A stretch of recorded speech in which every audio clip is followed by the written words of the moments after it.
Alright guys, we now have some brand new information on WWE 2K15, starting out with this new image of the Big Show getting scanned for the game that was released to mark Show's appearance at Gamescom today, with the German 2K Twitter account also releasing this image showing Big Show's render.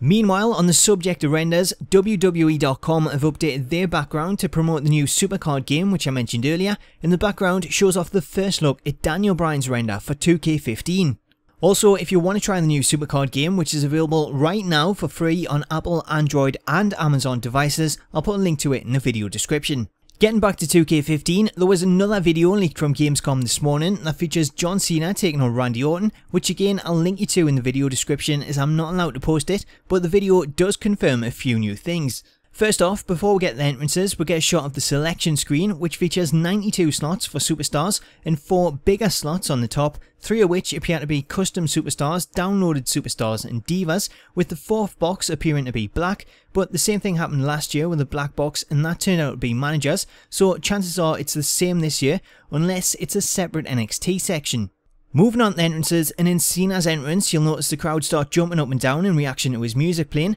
with the crowd being a lot more diverse in terms of size and t-shirts, and there's also the addition of children in the audience this year, which is something that Brian Williams said he wanted to see last year.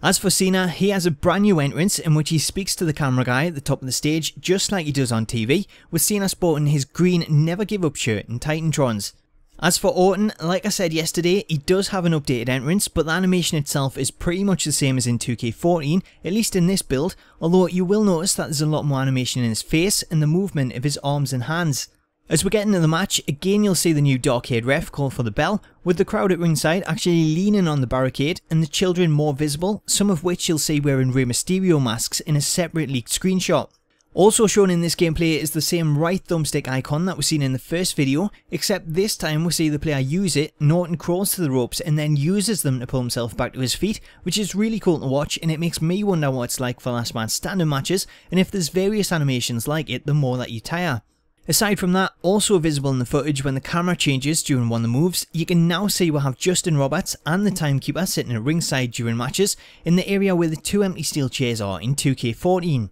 Anyway, that's all there is for now, as that's the only footage to be leaked so far today, but if there's any more I'll continue to tweet it out and share it, so until next time, I'll catch you later.